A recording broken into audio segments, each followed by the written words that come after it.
some, like the Picasso one, not so much.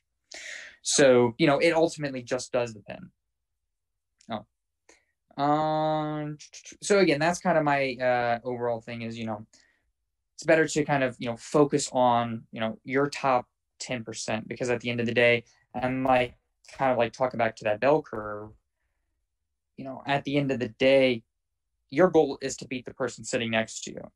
As ultra hyper competitive as it sounds, that's just how it is. At the end of the day, this test is a metric to which it's standardized, and your score in the month of, if you take it in March, for example, you're compared to the other people who took it in March. So, and that's just what it is. And so from that, it's just important to note you want to maximize your accuracy with the allotted time that you have. And that's the whole purpose of this, of pacing. So whether or not, and that's, the most, important thing that I've seen a lot of students, have issues with is when they review, does anyone know kind of what the most common mistake is? Actually, two common mistakes. Does anyone know what those mistakes are? If you want to just name one, while they're practicing practice passages, or while they're doing that, just overall, just studying for this test. Right.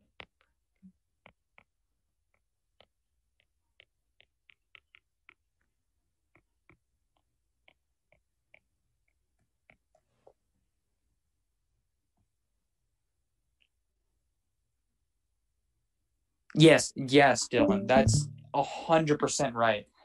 Hindsight bias. Bullshit, you would have known that because you didn't know it in your practice. I straight up tell anyone that says, oh yeah, well, if I would have put more time, I would have done this. No, you wouldn't have. You would have got it wrong on the real test, just like you got it wrong in the, on the real thing. So when you're practice passaging or, reviewing, hindsight bias, 100%. Be honest. Because guess what? I know this might sound callous, but it really doesn't matter to me what your score is. Of course, I'm here to help you, so it does matter. But, at the end of the day, it's your score. It's your future. And you have to be honest, because at the end of the day, the test won't care, if you would have known it, 5 minutes after you left, you didn't know it 5 minutes before. So, and that's the important thing about reviewing why you got things right, because a lot of people skim over that, and I kind of already talked about that. So does anyone know kind of what the other, main thing is?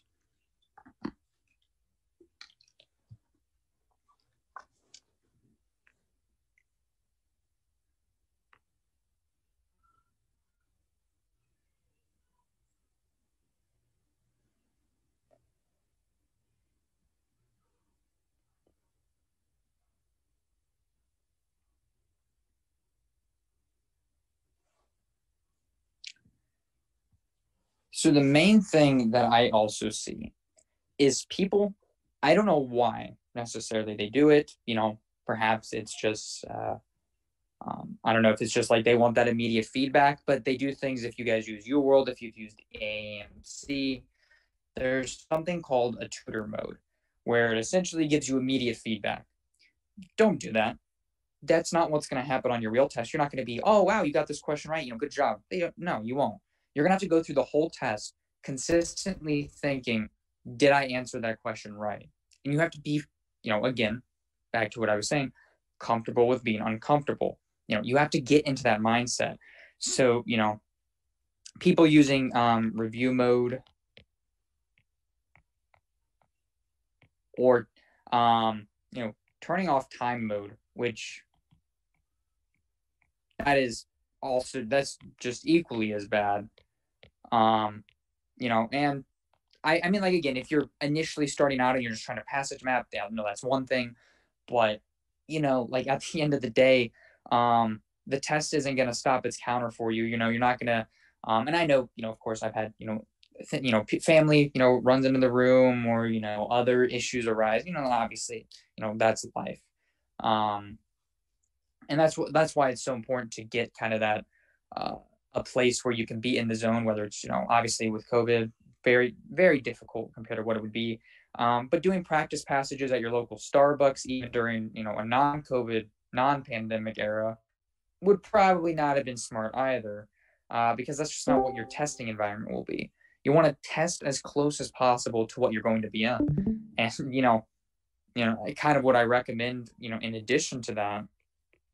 So, your testing conditions. And I know this might sound goofy, but at least when you're doing the practice test, you're going to have to wear a mask the whole time. And, obviously if you have glasses, if you have, that can definitely, just be kind of an irritant. But, a lot of people, kind of, don't do that. They go in and then, you go through, you have testing anxiety, you start to sweat, you have a mask on, it can just become quote unquote harder to breathe. And then it's just like, you're, you kind of feel trapped essentially. At least that's what I've heard many people going through. And, obviously again, at the end of the day, you can simulate, but nothing will be like when you go in for the real test. You want to wear a mask, you want to take the breaks. I mean, I never took a break during my practice exams, but I sure as hell did on the real test, because it was just that much more intense and just that much more, impactful. So I would recommend taking the breaks when you get them. Whether or not it's only, 5 minutes of it, that's fine, but really, kind of emphasizing that. So, that's kind of, the main thing. So now let's talk about kind of certain types of questions and question types that you'll have on the MCAT. So the Roman numeral question. Does anyone know how to approach a Roman numeral question?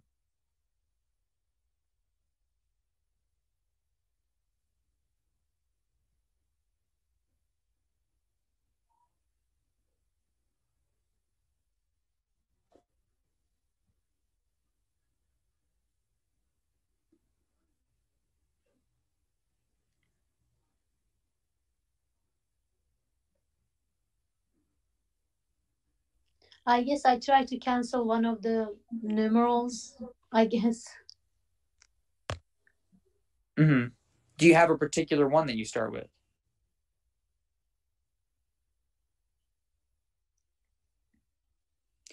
So the method that I came up with, you want to focus on the number that appears twice in your answer choices. Not 3 times, not 1 time, but twice. And sometimes, yeah, you're not going to have that luxury, but it makes answering a question easier. So, this is obviously a very easy question, but I'm just doing it for the purposes of this. So the numbers that appear twice, what we have, 1, 1, 1, that's 3 times. 2, 2, okay, that's twice. 3, 3, that's twice. So my recommendation would be to start with 2 or 3. Because if I went with 1 and I said, okay, 1's correct, well, then I can only get rid of 1 answer. Whereas if I start with 2, which of course another kind of thing on the MCAT is opposites. So obviously these two are opposites of one another. They both can't be right. It can't possibly be right. So let's just say we start with 2. Increased osteoblast activity. Well, we know PTH is involved in releasing calcium into the bloodstream to increase serum levels. So 2 can't be right. So now I was able to eliminate 2 of them. So between A and C, which one should I or what between 1 and 3, which one should I look at next?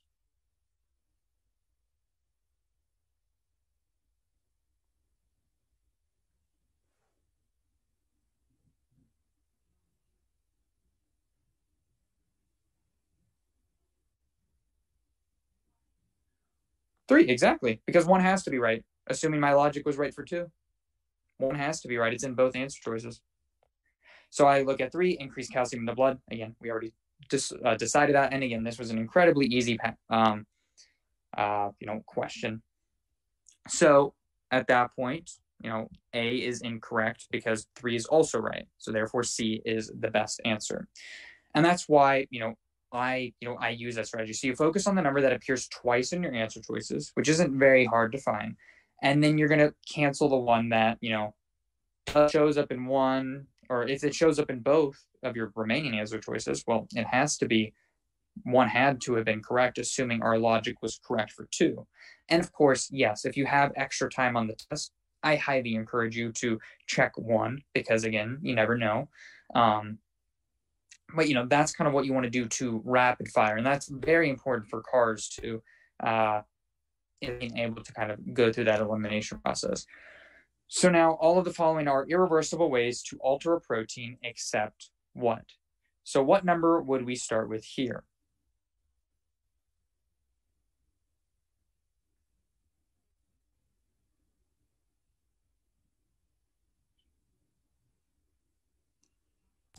Three. Exactly. 1 appears 1, 2, 3. 2 appears 1, 2, 3. And then 3 appears only twice. So let's start there. Because again, if I looked at 1 and let's just say I said it was correct, well, I could only get rid of C. If I looked at 3 and said, okay, if I looked at 2 and said, okay, this is correct, well, then I can only get rid of A. Whereas if I look at 3, if I can determine if it's correct or not, well, then I can eliminate 2 answers. So all of the following are irreversible ways to alter a protein except what? So what is the only irreversible way to alter a protein? Oops.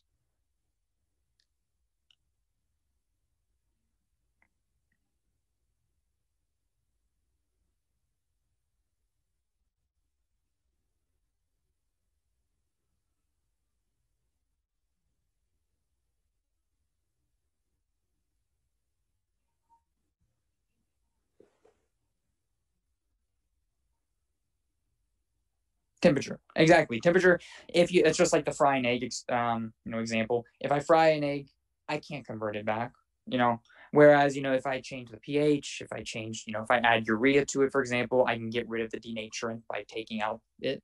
Whereas with the temperature, I can't reverse that. It's just too far gone at that point. So we know that, that is an irreversible way. And of course, we're saying it's except. So, we start with 3 now. So reducing disulfide bonds. Again, beta mercaptan ethanol, I can remove that and I can put in an oxidizing agent. And voila, that's correct. And so therefore, since I started out with 3 and we know that it's correct, I can get rid of A and B. So now between C and D, which number would I want to go for next? I guess between 1 and 2, which one would I want to go for next?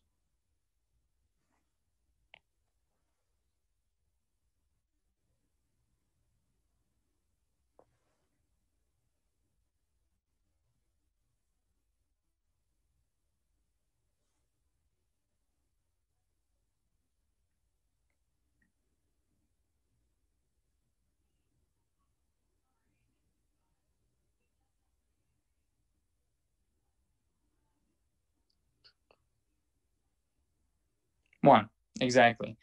Again, 2 shows up here and here. Assuming our logic was right for 3, it has to be correct. So there's no point in me checking 2 at this time. Again, if you have extra time on the test, you should obviously check it. But in terms of, let's just say you have 5 minutes left, you're just now starting the last passage. This is not a bad strategy to kind of net a few extra seconds. So now let's check 1. Changing the temperature, we already know that that's an irreversible way. So therefore, D is incorrect. Well, 1 is incorrect, which makes D incorrect, and therefore C is the correct answer. That's the gist of the Roman numeral strategy, is to approach it, kind of like that.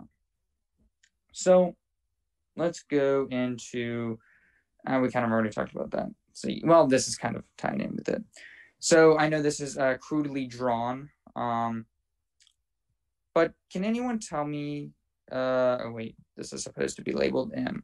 It's the same thing, except for this is in a non-diabetic population,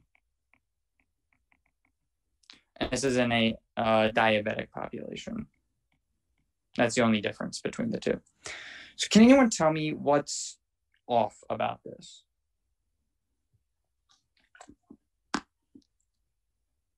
Besides the bad drawing, I know that's bad, but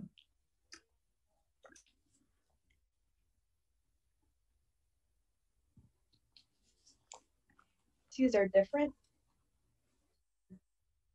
I'm sorry. Graph. Wait, what'd you say? I'm sorry. Yeah, whenever you're looking at the graphs, like the y-axis has different like scales. Like the top one goes up by 2 and the bottom one only goes up by 1. So it's gonna be, if you just look at how to see like the results, it'll look less dramatic. Exactly. So again, what is this test, or what is the MCAT? What's the whole purpose behind it? It's to test if you can be a doctor. So I imagine most of you, since you have been pre-meds, you guys have shadowed a doctor or two over your undergrad or beyond careers. And so how many times have you been with a doctor and then been approached by a farm rep, for example? And this farm rep, generally, brings the whole salesman's pitch. He or she is like, oh, this new drug is great, fantastic. Look at the data. And this is what they show you. Well, it looks great, doesn't it? But after a closer, analysis, the Y graph, the Y axis is, set up differently. And this is what farm reps do. This is what, pharmaceutical companies do. The farm reps don't run the data generally. But this is what they do. And it's not unethical. It really isn't. The controls are at different areas. I mean, of course, that's just the control, the diabetic. But it's showing, in this case, I believe the M was mannitol. But, kind of looking at this, the DW, it looks way more effective than our control up here. It's about, 1.4, and this is 1. But again, down here, this is only 1.6. Well, and by the time it levels back out, it's almost 1.5. So there's no difference. And that's what they like to do on the MCAT, is they like to skew this data in certain ways. And, because it's a test, they're trying to test if you have the intuition to be able to read stuff like this, because physicians have to do this all the time. They have to be able to look at data that's provided to them and determine, okay, well, is it a good drug or is it not a good drug? And of course, that just comes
Sorry, I guess my Zoom just decided to crash. Could I have host permissions back?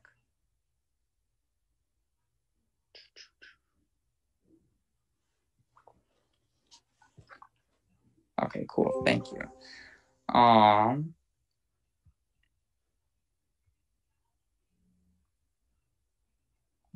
Cool. So again, what are the two ways of determining significance on the MCAT?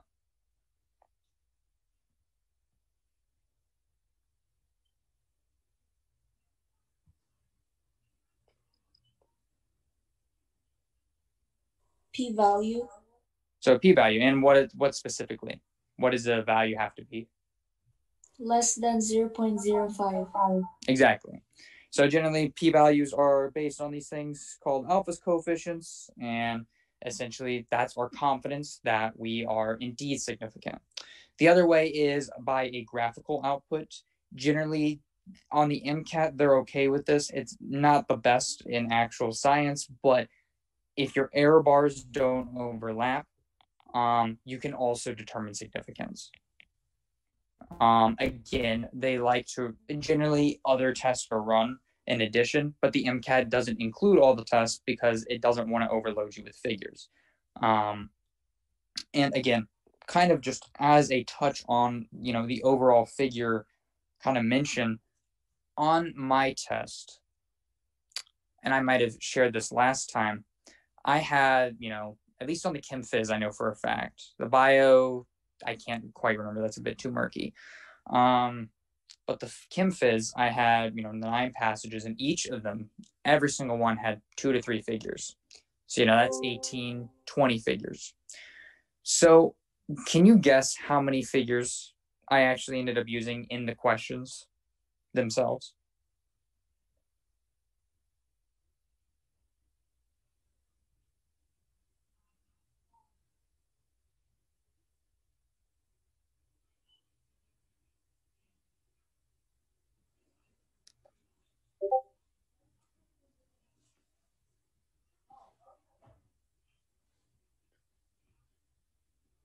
$14? Yeah, of course. 14. Actually, no, I only used them twice. I used 2 figures, and they were both in the same passage. Now, again, you might end up encountering a test that is, the exact opposite. You might have to use all 19, 18, 20 of them. So I highly recommend when going through your first read through, do not read graphs. Do not read into graphs unless they're specifically asking you about that figure. And again, they're going to reference that figure. There's no point in interpreting, values that are there because there's so many times where, right, especially in physics passages, they love to just, shit out formulas basically. And they just have all of those formulas, laid out, and then you use maybe one of them. But, 3 of the others didn't matter. And so that's just kind of where, again, just that time-saving element comes in, is being able to detect, okay, and using intuition to kind of, determine, okay, should I use, this figure? Should I approach this problem? Yes or no? And that's, the most important part about that. So we're going to go over mapping in a bit. We already went over skipping. So the extreme options. So again, as I reiterated over and over and over, this is a test of logic and reasoning. Would it be reasonable if I were to say, someone was, in a physics-based thing, someone was able to exert a force of, 100,000 newtons. That's not reasonable. It's not at all. It's just not possible. So again, this test is based on real life. Unless otherwise specified, it's based on real life. And again, they're going to be testing on topics that are related to your kind of field. So again, we've already talked about Doppler effect related to ultrasound. We've talked about fluids and pressure being related to blood pressure. Different, what's that other topic in optics, obviously related to the eyes. And so it's just very important to kind of understand that they're never going to throw something at you that is, it has to be physically possible. So you can kind of get rid of answers that just, even if the math shows it, because that's what they love to do with the math, is they love to show answers where if you just did one mistake wrong, if you just made one mistake, you get that answer. And anytime just with math, anytime you're calculating and you're like halfway through the problem, and you have the right formula, you have everything, and one of your like intermediate steps is an answer choice, eliminate that answer choice. So, intermediate steps. So, let me think. So let's just say I had to calculate K. And let's just say I first had to calculate delta G. Let's just say I was given, delta G is equal to delta H minus T delta S. Well, let's just say I was given H, T, S, and I was able to, get a value for delta G. Let's just say it's 10. At that point, if there's an answer choice that states 10, most likely you can eliminate it at that point. Highly, highly unlikely that you're going to actually, have an answer choice like that. Well, then we can relate, delta G to negative RT, natural log of K. And of course, we could have done that with the equation, but that was just showing you kind of that example. Because overall, again, you just want to eliminate things as you go along, back to the, process of elimination as an overarching concept for all the testing strategies is to, reduce the likelihood that you'll get the answer wrong. That's ultimately what it comes down to, because, I'm just going to be, straight up honest with you. When you go into the test, you're not going to know everything. No one does. Very, very few people that, do, if anyone, claims that they do, they went in knowing everything and they, everything they saw, they had seen before, like 100%, they're lying. And that's just, that's just the truth. It's just not, possible in that sense. And so again, kind of with that, you just want to be able to kind of tie in, those real life things, because again, examples like 10,000 or 100,000 newtons of force, or, saying, trying to think another way, but those are very, kind of, or like, the other one is this. So refractive index. Does anyone know that formula off the top of their head?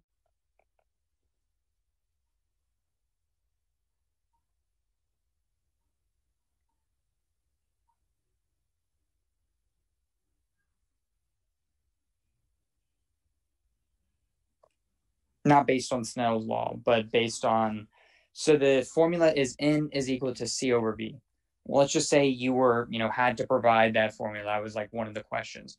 Well, it physically can't be possible for it to be V over C, because the speed of light is unmatched. C is the speed of light. We already know, because again, what's the refractive index of air of a vacuum?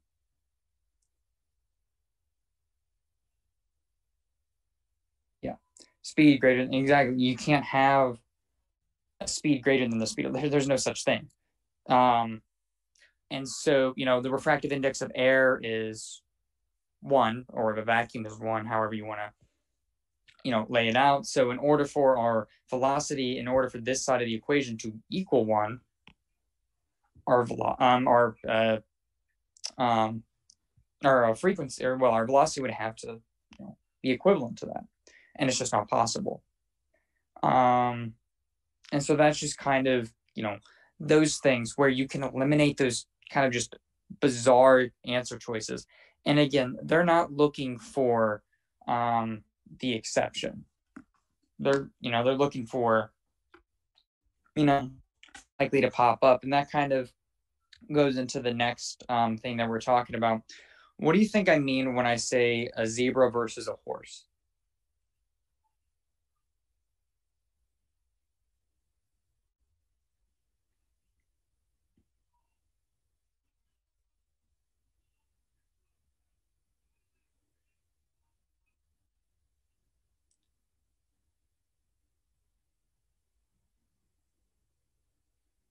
common versus uncommon. So if a patient comes in, let's just, spin a tale real fast. You're a physician, a patient comes in, they have a cough. Are you going to immediately assume they have the, most ultra rare condition that occurs 1 in 100 million people? Are you going to automatically assume that they have, a lung cancer or a nodule on their lung? If you do, then you're a bad physician, because again, it's not common. You can't apply a unique situation to every single case. Again, the MCAT is testing you on becoming a physician. And while there are bizarre cases, while there are medical anomalies, of course, not saying those don't occur. However, every single patient that comes in to your future clinic will not have cancer, or unless you're an oncologist, of course, but will not, assuming you're running, a family practice, they're not going to come in and have some rare autosomal recessive that occurs 1 in 20 million people. It's just not likely. And so that's what the MCAT loves to do, is they love to throw those extreme options at you. They love to throw those, different, they love to throw those different answers at you. So the zebra is mentioning kind of the rare, obviously, instance, and the horse is, just, your common. And you want to be familiar with the common, things. Because again, at the end of the day, you're not going to see the exceptions every single time. So for example, what are the 3 things that can bind to hydrogen and, essentially enact hydrogen bonding? Or what are the 3, elements or atoms? Yeah, FON. Did you know that sulfur can also hydrogen bond? In a particular instance, within the body, cysteine can undergo hydrogen bonding. But guess what? Do you think the MCAT's going to test that? No. Because, again, the test is meant to focus on what's the most common thing. So, obviously, FON, chemistry is fun, hydrogen bonding is fun. Are, kind of, looking at this test, we want to focus on, what's common, what's not focusing on the exception to the rule. Let me think of another one. They're going to throw things at you that, you would either see, and again, they're going to hint at if it is kind of an odd one. So I have seen passages before on case studies, at that point, perhaps this rule can kind of be shifted a little bit. But again, they're not going to ask you for these bizarre, wacky scenarios where it's you're going to see something that you would not have, been prepared for or studied for.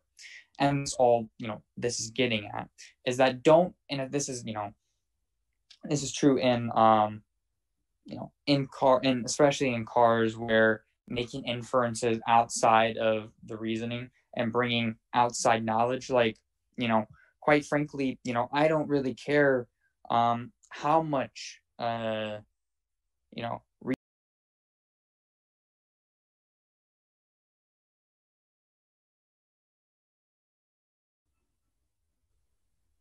45?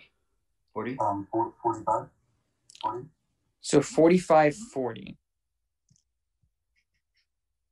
So you're getting that based off of which of these? The Michaelis-Menten or the Lineweaver Burke? The Michaelis-Menten. So the issue with that is, and this is, what I really like this passage overall, because it's really solid. This can theoretically keep going. We don't really know where it goes or when it, caps off. We see that it's starting to level off, but it can theoretically increase more. So we don't necessarily know. That's the danger of using a Michaelis-Menten when trying to determine our V max. Whereas here, what's the y-intercept of a Lineweaver Burke plot?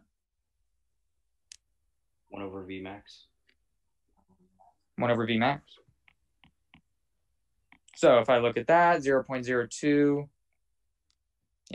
then what I would do is I would just take, put that over there. So 1 over v is equal to, 0.02. 1 over v is equal to 2 times 10 to the negative 2. Switch that 1 over 2 times 10 to the negative 2 is equal to v. And then I would just move it to the top. So 0.5 times 10 to the second. Move that over 1. 5 times 10 to the first, 50. So out of all these answer choices, again, 0.02, that's exactly what's here. So we know that's wrong because that's just 1 over v max. 23 doesn't even make sense based on either graph. I mean, it's already up to 40. So we know it can't be either one of those.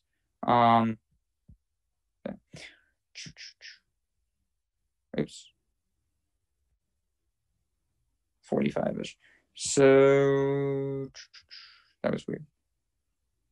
Cool. All right. So again, sorry, yeah, I was going back. So 1 over v, I should the math over here. So 2 times 10 to the negative second, moved it over, then I divided my values out, moved my scientific notation to the top, which took off the negative. Then I divided it, or then I moved it over 2, which gave me 50, around 50, which 52 is our closest answer. And again, that's the best estimate. That's what it's asking for. And again, that's a lot of what the MCAT is based on is, what's the best answer? Not what's the right answer. What's the best answer? And so again, we could eliminate 23 because based on either graph, it's well above 40, or it's going to 40. It's past 40 at that point. And again, that's how they were trying to trick you. Was they were saying, well, your Vmax is, at this point right here. Well, again, our graph can continuously go. And while it does seem to level off, again, the hyperbolic curves tend to continuously increase for a very, very long time, even though they look like they're leveled off. And so that's the danger of using that. Now, if they had drawn if they had drawn like a line like this, and they said this was Vmax, then perhaps I would have been more appropriate.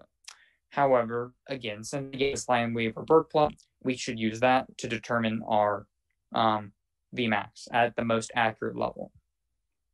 So that would make C wrong. Oops.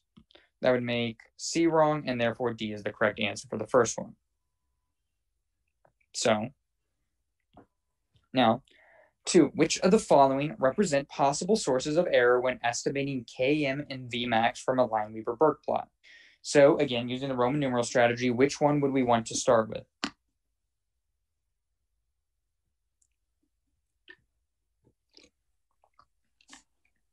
Three. So we want to start with 3 because if we eliminated 3, then we're still left with 3 answer choices.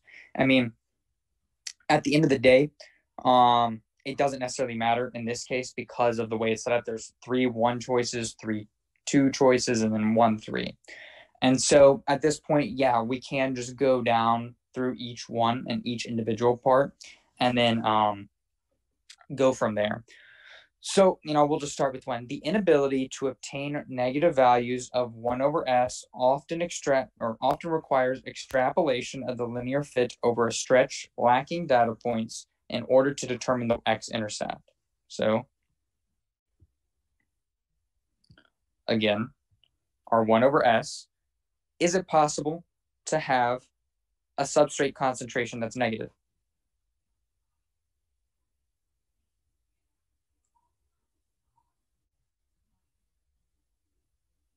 No. Exactly. It's impossible. And thus, that's why the Lineweaver Burke plot is kind of imaginary in a sense, because it's extrapolating data. Over here is this intercept. And essentially, we have to extrapolate to that point. And that's exactly what they're saying. They're just making it very convoluted. Often requires extrapolation of the linear fit over a long stretch lacking data points in order to determine the x-intercept. So again, there are no data points here. Whereas there are a ton throughout our positive region, of course, because we can measure that. But we can't measure it here. And that's the error with the Lineweaver-Burke plot, is that you can't measure any substrate concentration. So if a question were to ever ask you, or to ever plot data points over here, it's wrong. It's not possible to have a negative substrate concentration. You can't. It's just not feasible. And so, that is an issue with it, because that's obviously our answer, or our question is asking for possible sources of error. So 1 easily fits this. So we can eliminate this one. Now, this is the case where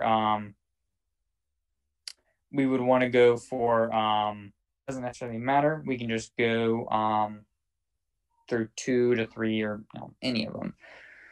So we'll just start with 2 errors in the data obtained at low substrate concentrations have a disproportionate impact on the determination of the best linear fit. So what that essentially is stating. So at low substrate concentration, we have 1 over S, and essentially it's saying that kind of determines the linear fit. And we can kind of see that because whenever you start Michaelis Menten, you start it out at a lower saturation, and then you saturate your enzyme essentially with more substrate. And so it starts out with a lot of data points, and then they slowly space out more and more and more. However, it's these guys, these guys here, well, not the negative ones, but these guys here that kind of determine everything as to where, what the linear fit is, what that y equals mx plus b will be. So that's ultimately another error that occurs, is that that low substrate concentration kind of affects that. So visual estimation of Kmv max is more challenging from a linear plot as compared to the hyperbolic plot of v versus s. So again, we already kind of talked about this with the previous example, but it's easier to determine that, and that's exactly what the passage stated, was that it was difficult fit to obtain this data. So therefore, to overcome this problem, we use the Lineweaver-Burke. And that's 3 is saying the opposite of what the passage stated. And so therefore, that's not a complication. That's actually one of the strengths of the Lineweaver-Burke plot. So 3 is wrong, and therefore C is correct. So that's kind of that question. So which of the following is true concerning the slope of a Lineweaver-Burke plot in the presence of a competitive versus non-competitive inhibitor? So let's just quickly go over here. Turn it down a bit.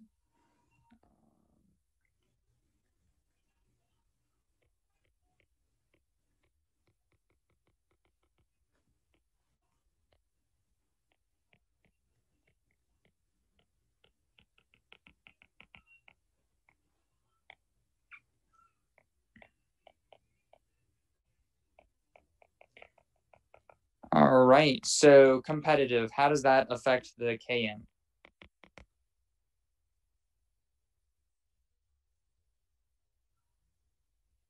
Increase? Yep.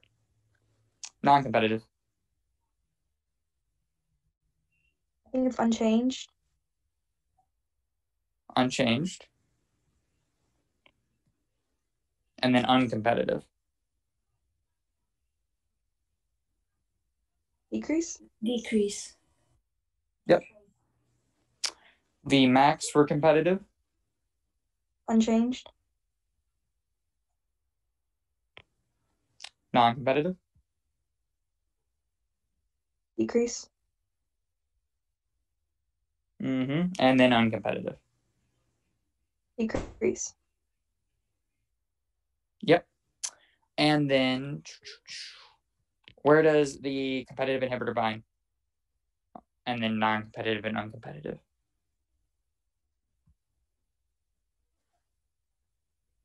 Competitive and uncompetitive will be to the allosteric sites, whereas competitive Well, would be... competitive is... Oh. Gotcha. Okay, gotcha. So, okay, I thought you were saying the competitive. Yeah. So competitive is active site. Non-competitive is allosteric. And uncompetitive can be allosteric, or enzyme substrate complex is also another way. That is ultimately, which is why the Km is reduced and our binding affinity thus is increased. That's the whole reason why it decreases in that. And the way to kind of remember this is competitive. You can spell it competitive. It has Km, so therefore it increases. Non-competitive, it has no Km change. All you have to remember for that one is that it has a Vmax decrease. And uncompetitive, if I flip my first letter upside down and put arrows on it, both show a decrease. And that's labeled here and here. So that's just kind of a quick way to remember. That's kind of the confusing aspect. Of course, it's important to know why exactly a Km decreases or why exactly a Vmax decreases. So now we can approach this question over here. Which of the following is true concerning the slope of a Lineweaver-Burke plot in the presence of a competitive versus a non-competitive inhibitor? So let's just go through it. So the slope changes in the presence of both a competitive and non-competitive inhibitor. Okay, well, what exactly is the slope of a Lineweaver-Burke plot without going back up there?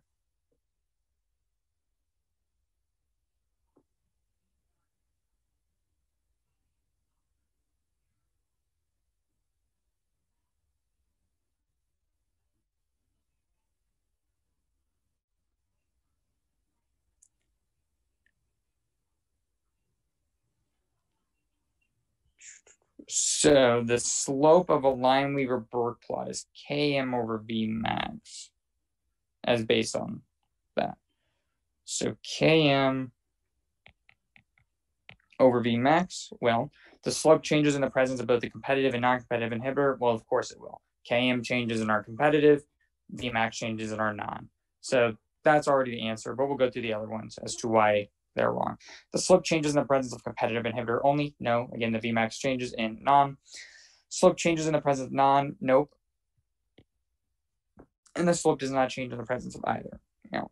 Relatively straightforward one that can be found based on that, and that was only knowing the different relationships and taking the slope into account. So reductive detoxification of reactive oxygen intermediates is critical to the survival of aerobic organisms. Which of the following is most directly involved in this process in humans? So this is there are kind of two ways to classify this question. It's discrete, meaning I don't really need the passage for it. And then the other one is called a 2x2, where essentially the first half is the same, NADH, NADH, but then the second half changes, pentose phosphate gluconeogenesis. So, and then in the other ones, NADPH, NADPH, and they just switch around the ending, pentose phosphate gluconeogenesis. So between NADH and NADPH, which one is involved in reductive detoxification?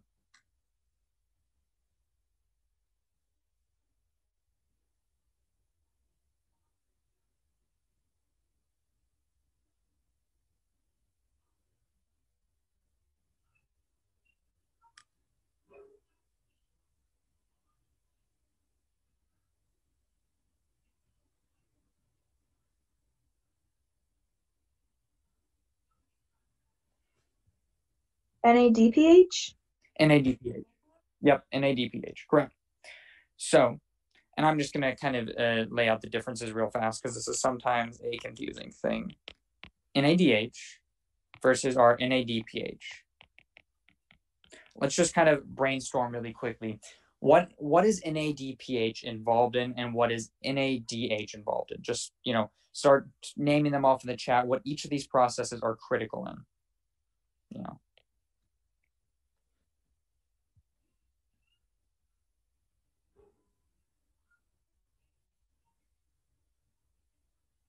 Well, I meant like more metabolic wise, but I mean, that's a good thing to know as well. So NADH, what's the big I mean, yeah, I mean, there's plenty of them. NADH electron carriers, exactly. Also, what's before the electron transport chain? Yeah, exactly. Pentose phosphate pathway. So I'll write that. Okay. All right. So NADH or NADPH, we said it was part of the pentose phosphate pathway.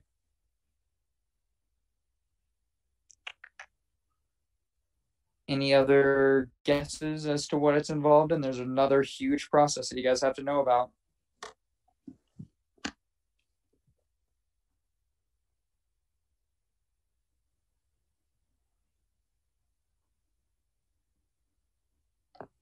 It's part of the reductive phase of this cycle, or not cycle, of this process.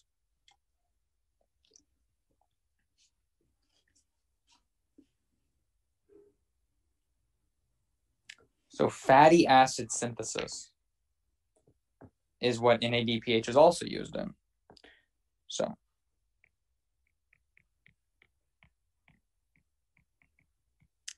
now let's brainstorm what NADH is used as a part of. So NADH, what is NAD? I mean, we already said the electron carriers. That's it. Yeah, I mean, that's more used in that regard. But you know, what else is this kind of related to?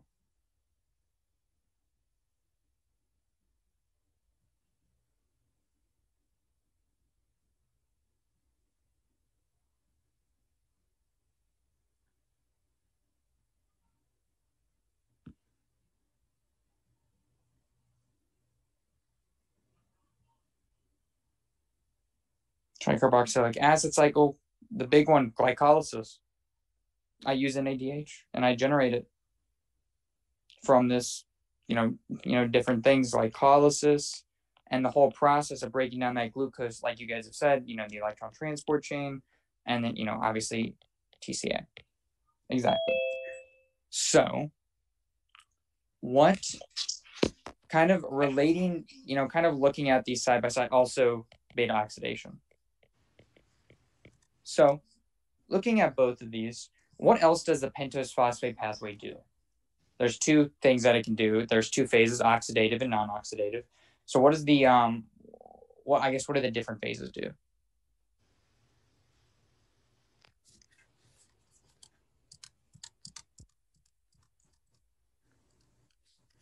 So that's the non-oxidative or the oxidative?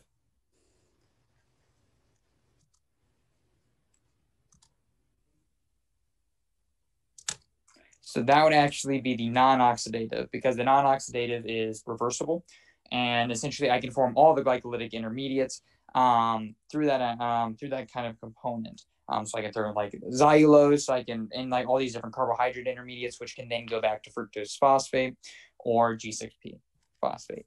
So that's the non-oxidative. Of course, there is, one component of oxidative that can technically enter into a glycolytic intermediate, but non-oxidative is more involved with that. So the oxidative phase is used in our the development of nucleotides, nucleotide synthesis. Ribulose 5-phosphate is where the oxidative phase comes into play, which goes into ribose 5-phosphate, which then generates our nucleotides. So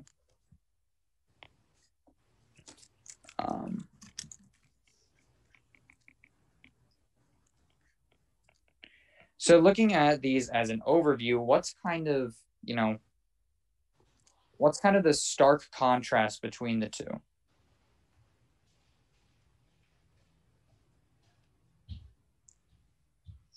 Yeah.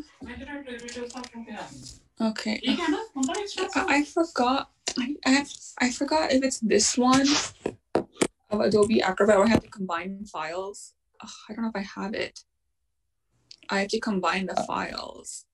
Sona, your mic on, just by the way.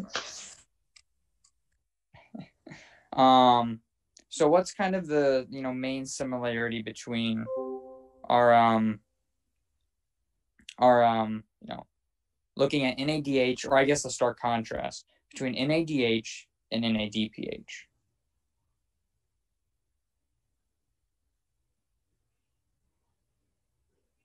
Looking at these different processes.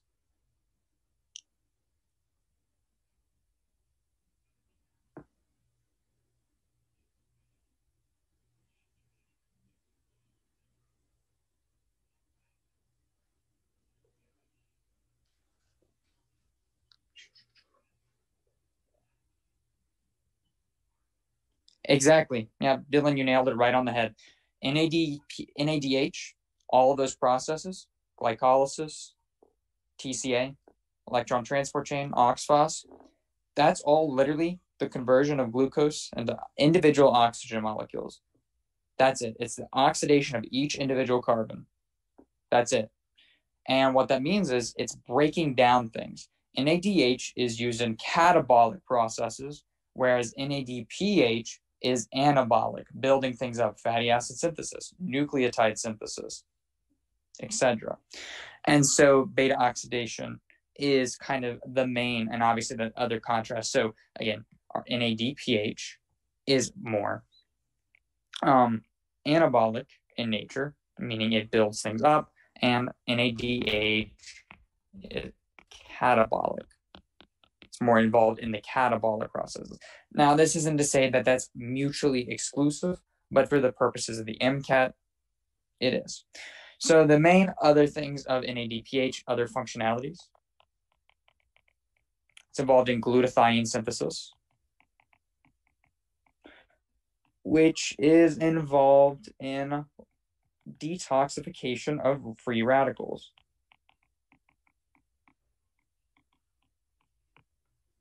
Oh, I forgot to also mention NADPH. It's fatty acid synthesis.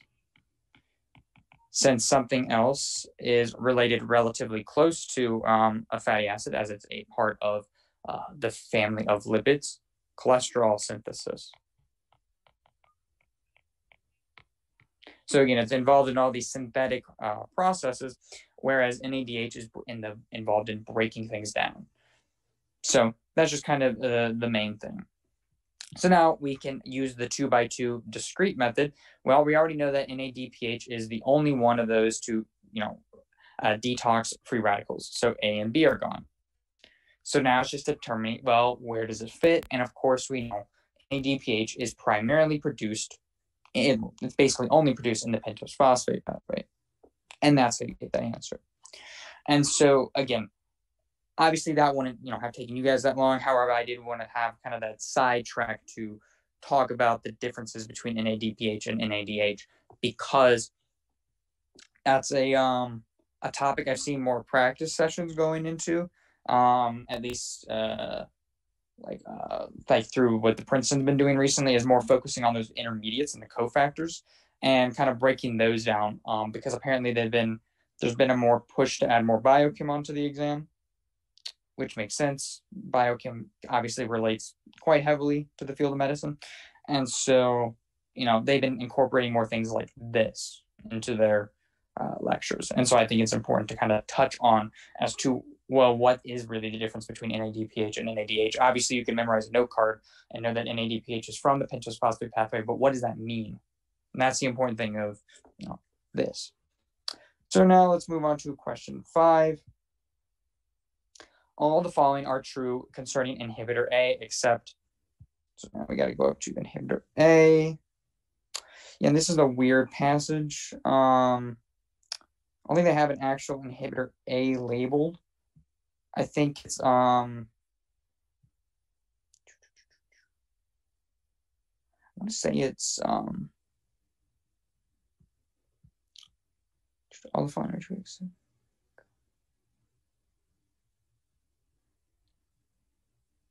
Yeah, that's a weird, it's a weird printout. Essentially they messed up the thing. The answer to this one, I believe, is, if our memory serves me correctly, it's B. It's enzyme, its effect on enzyme activity is equivalent to that of decreasing the concentration of the uninhibited enzyme. And that ultimately just states that it's a competitive in nature. Again, because competitive is one of the few where if I add more substrate, then I can overcome the competitive inhibitor. Because, again, competitive inhibitors are binding at the active site, which means that if I add more active sites to my solution or my experiment, my enzyme has a higher likelihood of being able to bind to it. And that's all it's saying. So now we can look at which of the following represents the Lineweaver-Burke plot of an enzyme solid line and in the presence of a non-competitive inhibitor. Well, we've already talked about non-competitive inhibitor are our Vmax decreases, but our Km remains the same. So we can take that into account. So now let's just determine, so since our Km doesn't change, our x-intercept will not change. So looking at those, the only one that makes sense is A. B would be a competitive inhibitor. C would be an uncompetitive. It has the parallel aspect, and D doesn't make any sense, again, because it's not intersecting at a particular point. And that's just kind of those differences. So again, out of this passage, we used this figure. I guess we technically would have used either one of these, but again, it's not the best overall. So we would have used, two figures. And technically, if you do know the equation off the top of your head, you shouldn't have needed to reference those. We definitely didn't need to use equation 1. Equation 2, we technically looked at for the slope just to have a refresher, but again, you could have also gotten the slope from just this part too. And so again, that just kind of goes to show that, there'll be certain points where equations aren't necessary. They're just extra words, and there's no need to review them, because again, we don't necessarily know how that will be impacted. So kind of, if I was going through this thing, I've done this passage like one other time before this, and so I kind of remembered certain aspects. Again, if I was some kind of common things you could have seen if you didn't know what NADPH's function is, since the passage was talking about NADH, that could have been what's called an attractor. And so you might have been, attracted to that answer because NADH was mentioned. That's what's most recent in your brain, and you would have gone with it. And so that's a common mistake I've seen people make.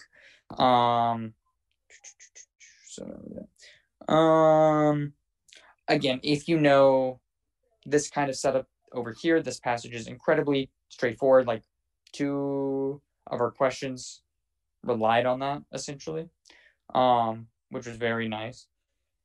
And there'll be passages like that on the MCAT where it'll rely on just literally one table of relationships, whether it's the optics and the lights with the mirrors and lenses, or if it's the enzymes. And so, again, there are certain things that obviously, tripped you guys up. It looked like the Lineweaver-Burke plot versus Michaelis-Menten.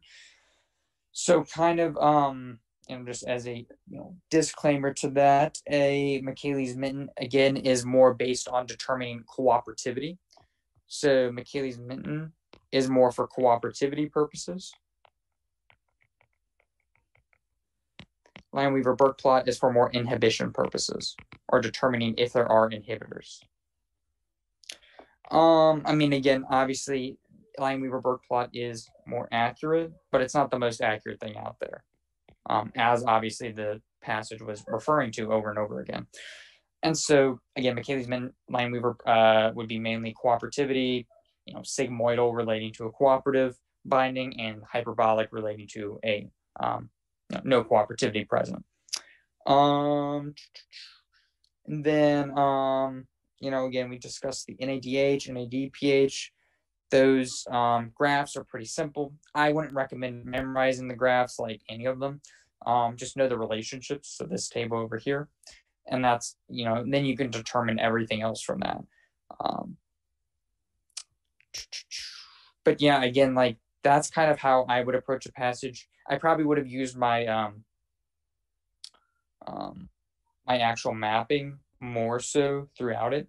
However, again, this passage, 1 question, 2.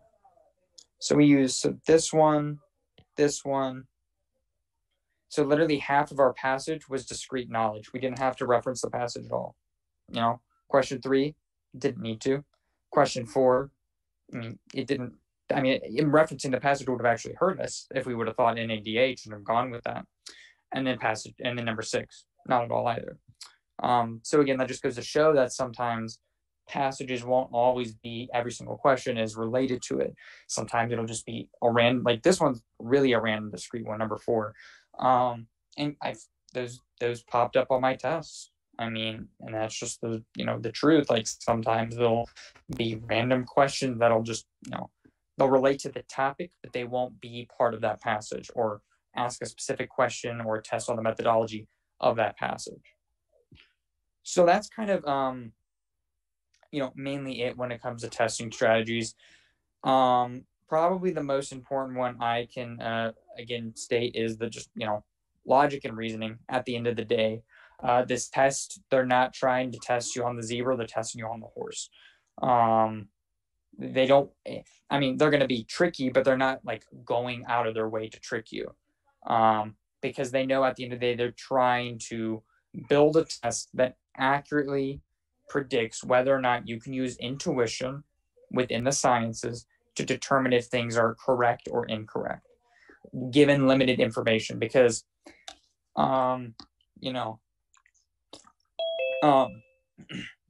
if you have a patient, are you always going to have all the information you need on them? No. Sometimes you're going to have to make decisions without all the information present. And that's exactly what they're doing. They're testing you on all those different things. They're testing you on not giving you all the information, giving you too much information, giving you skewed information, changing graphs around. Because again, it's not unethical. It's not good, but it's not unethical to do that. And so, at the end of the day, this test requires, the logic, the reasoning behind each of those sections. And I don't think we have necessarily enough time to go through a CARS passage at this time, but the passage mapping is essentially the same thing. The only thing I change is, I have my P1, P2, P3, P4. Then I write, author, and I write, whether or not they had a positive, a negative, an apathetic kind of view towards the subject. So I'd write positive on, and if there's like an argument, I would write on the argument, and then I would write, negative on the other side of the argument.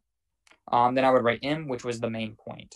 So again, if the point was to inform, give an opinion, criticize, whatever, that way, because again, a lot of the times those passages are based on reading into what the author was saying, and being able to determine that is obviously half the battle in reading a CARS section. But essentially, that's the same thing overall. So does anyone have any questions at this present time with regards to testing strategies, approaching the MCAT, or anything else related to the test?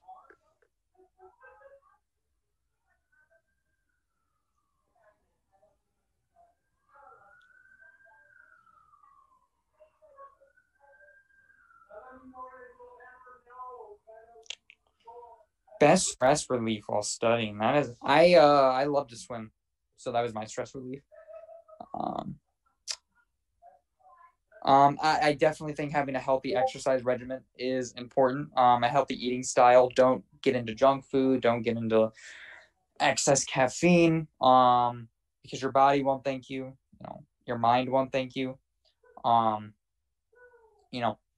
Do this, you want to just kind of maintain as normal of a routine as possible throughout this. And that's just the most important thing overall, is to just maintain a consistent thing. Really making a schedule. And again, I recommend kind of setting up my schedule. I'll just really quickly touch on this, because I think scheduling is, I think Nicole, you said at the beginning, very, disorganized. I was very disorganized. It's not, when setting up the test, and like towards, the middle of my study period, I kind of sat down and, I thought, okay, let me make out a list of what I need to focus on personally. I'm not going to worry about what Kaplan tells me to do. I'm not going to worry what Prince tells me what to do. I'm not going to worry about the random person on Reddit, what they tell me to do. I'm going to focus on me. So, that looks different for everyone. So I recommend going through the different topics on the MCAT,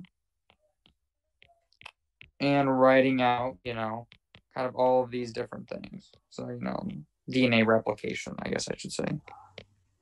So what I would write out for each of these is a yield,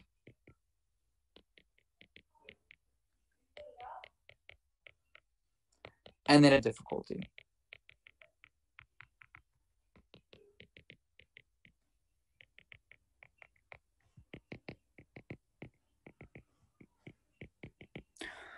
So for example, enzymes, they're going to pop up on your test 100%. I would rank it, let's just say all of these are on a scale of 1 to 5, for example. Then you can do it on a scale of 1 to 10, 1 to 20, doesn't really matter. So 1 to 5. Difficulty for me personally, I love enzyme kinetics. It's one of my favorite topics in biochemistry. That would be on a scale of 1 to 5, a 2 for me. Momentum in physics, the yield is like a 1. I don't even think momentum's even on the exam anymore, technically. I know they do technically say it's on it, but it really isn't. But the difficulty for me is a 5, easily. Replication, DNA replication, that's easily a 3 to a 4, give or take. Put it as a 4.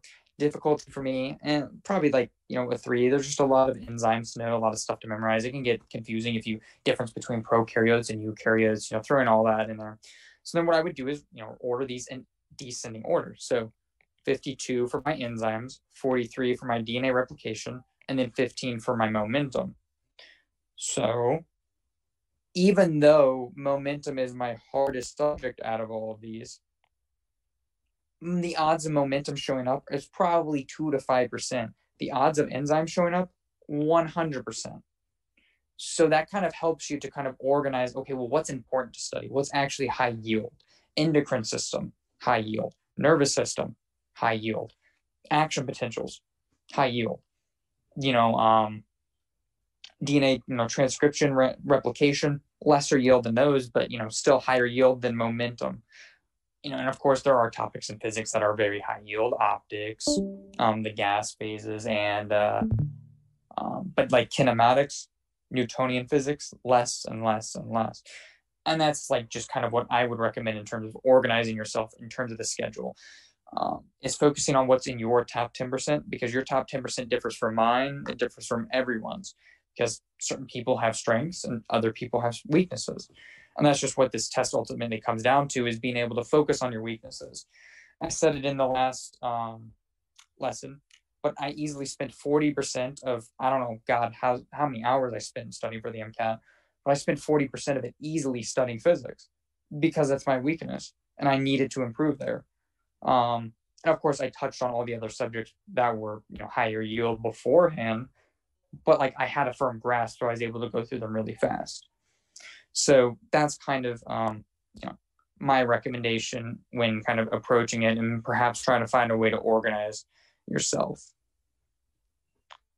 And hopefully that would, help overall, especially since you guys have 3 or 4 months before your test. It wouldn't hurt you guys to set that up and just, going through those passages, making sure, okay, I have my list of what's difficult for me, see if that changes as the weeks progress.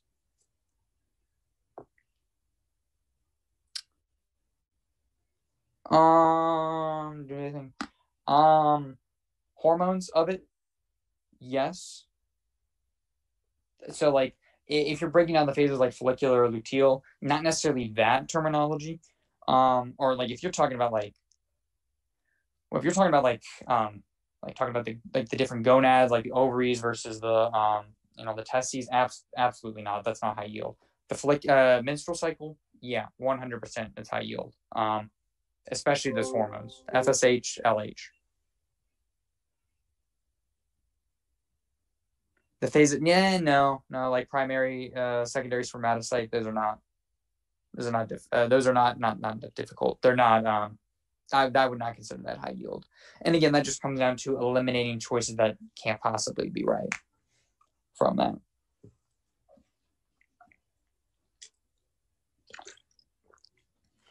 Yeah, reproductive system on that scaling would be like a 2 to a 3, but the menstrual cycle is a 5.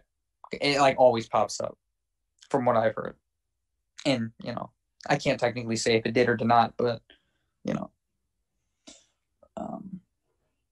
yeah, Yeah, absolutely. Yeah, no, the menstrual cycle, and specifically the hormones, I should say, of the menstrual cycle itself, like again, those phases, not really.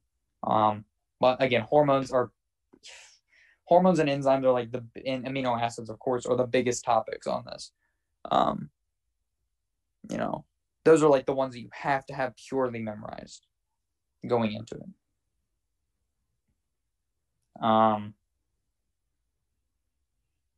Yeah, immune system is is that lame? I mean, it just depends what part of the immune system, because it's like if you're knowing like all the different, the innate immune system, you're talking about the adaptive, then you're talking about knowing the different types of, blood types as a part of it, knowing the different Rh, factors. Yeah, that stuff's very, very low yield overall.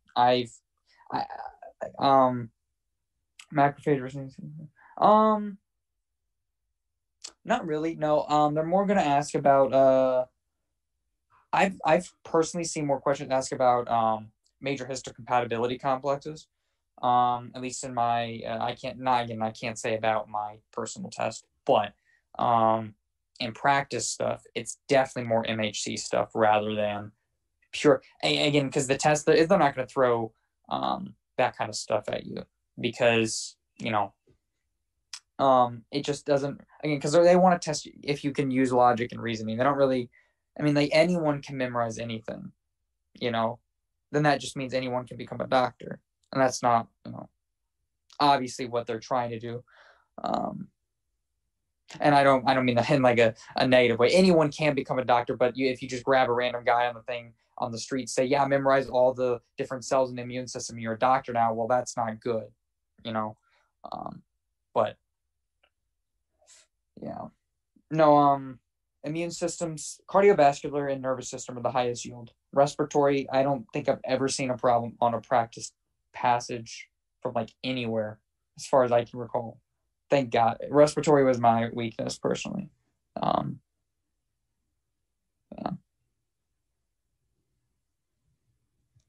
Yeah. I really like and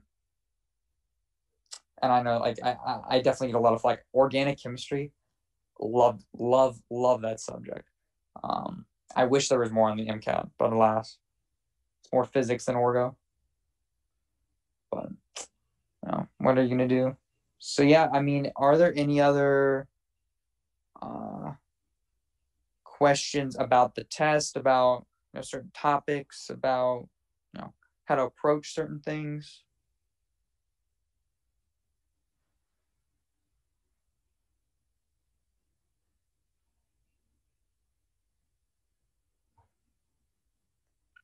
Yeah, that's I was technically part of a Princeton course. I didn't really attend any of the classes. I took their materials and I just used it on my own. That's what they did too. A lot of their orgo content was towards the end. I think that's just so you can kind of memorize it, just so that way it's not like, you memorize it at the very beginning. And so yeah, I mean, overall, orgo is not high yield. In the topics that are organic are like again, I think I talked about it last time, but like activation energy is a topic in organic, but it's also a topic in biochemistry. It's also a topic in gen chem. Redox reactions, it's a topic in orgo. It's a topic in gen chem. It's a topic in biochem. So it's like there's so much overlap that like I've never seen a synthesis problem from organic chemistry pop up on any exam. And if there would be, it would not be long by any measure. And again, I don't necessarily know why, but yeah, I think most people find that pre-meds find physics ultimately more difficult. That's kind of what I've seen, like doing surveys and whatnot. More people find physics more difficult in the long haul. And I don't know if that's just necessarily studying for the MCAT physics or if it's just physics in general, but that's what people find difficult is physics at the end of the day, which I agree.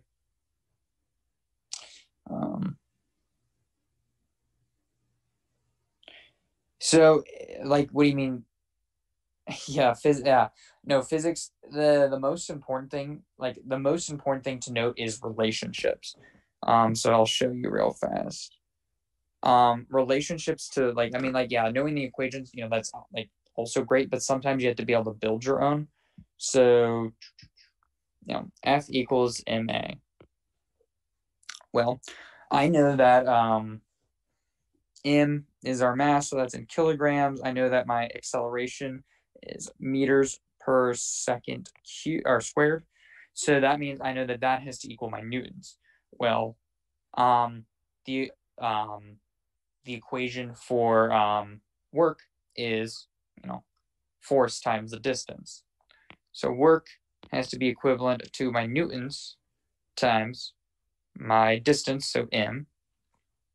And so therefore work has to be equivalent to kilogram meters squared over second squared. Well, that's my work. If I were to pursue that, and again I can change that. That's ends up being joules. Well, I can end up going again with power, and then so on and so forth. And so I find that very easy compared to looking at formulas per se and memorizing those, especially with like Ohm's laws, like the electric field laws. So like I can't even remember them off the top of my head. There's like FIFO something. But yeah, there's like electric field,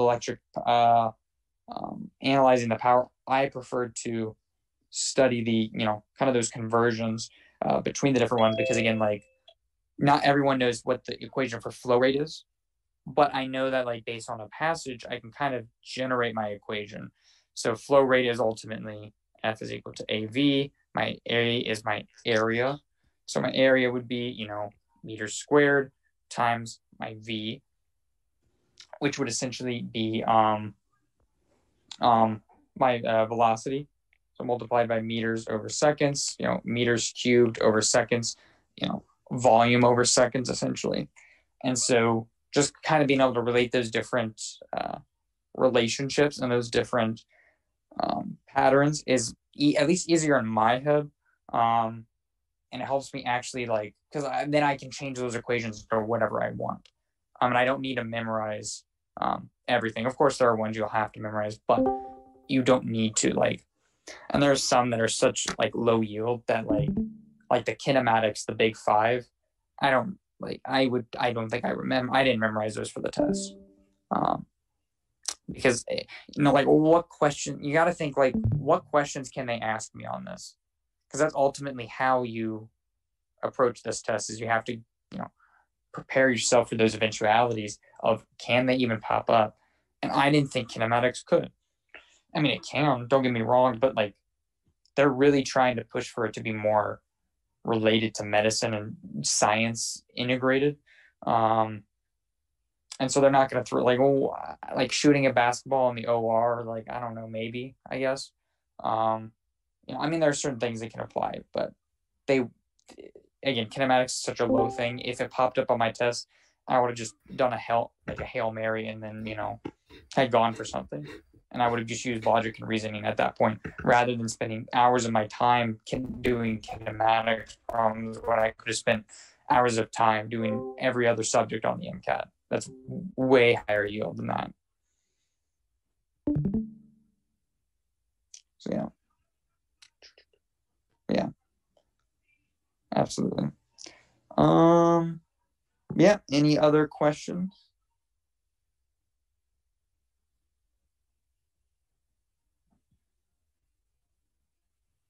Oh God.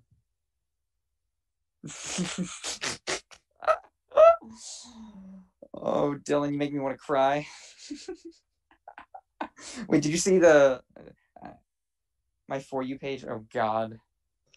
We're in a car, I think, and it was with your company or something, your tutoring app that you talked about last week. Yeah. King of the Curve. Yeah. I saw it, and I was like, my boy Heath, follow right away. No, absolutely. Well, thank you. Wait, did you see my account or did you see the actual company account? Oh, I saw the company one. I gotta find yours. Hold on, I'll try. Oh God. Oh, okay. Yeah, no, there was like we had like a really solid video. It was like the sodium potassium pump. And we used the most attractive member of our team, of course, to do the TikTok videos. Obviously, that makes sense. And it got like 600,000 views or something. It was insane. People loved the sodium potassium pump, apparently. I don't, but I mean it's fine. But like I like literally it was a couple days after last session and I was like, whoa, that's Heath. And I didn't know what you looked like. So like it took me a minute to recognize like where the voice was from. But Mhm. then I realized your company and everything or your app and I was like, that is definitely oh my God. So anyway, No, LOL. yeah, hello. It's been insane. These past 2 weeks we've gained like 6,000 followers. It's Nice. been incredible. I was not expecting it. Yeah. No, I'm yeah, sure and that's good like mhm. that's good like cash flow and stuff and bringing like attention to what you're No, abs- doing. no, absolutely. We have really nice updates coming out. That like we're trying to make it as inclusive as a study app as possible. Yeah, no. But it's gonna be I don't know if I'm necessarily allowed to talk about it during these tutoring sessions. I guess since the time is up, I guess I could. Um, but I don't necessarily know. But yeah, TikTok is a fun thing. Let me just take a. I will let me just take a screenshot of this. This is essentially our not our next update, but it's soon to be.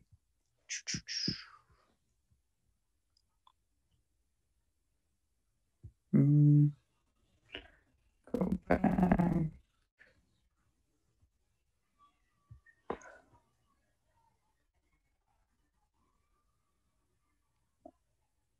So essentially what we're going to be doing is we're going to be converting our app into a trivia crack kind of thing. If you remember playing that game back in the day, essentially people will be able to kind of spin the wheel and be able to compete against one another just like trivia crack, but rather than having science, rather than having, I don't know, history, geography, or whatever, it's biochemistry, gen chem, orgo, biology, physics, and the behavioral sciences. So that's kind of what we're pushing our app towards overall, is trying to make it more like that. So That's awesome. it's gonna be That's fun. gonna be so cool. Awesome. All right. Well, thank you so much. Absolutely. Have a good one. And I think if no one else has questions, we'll be done.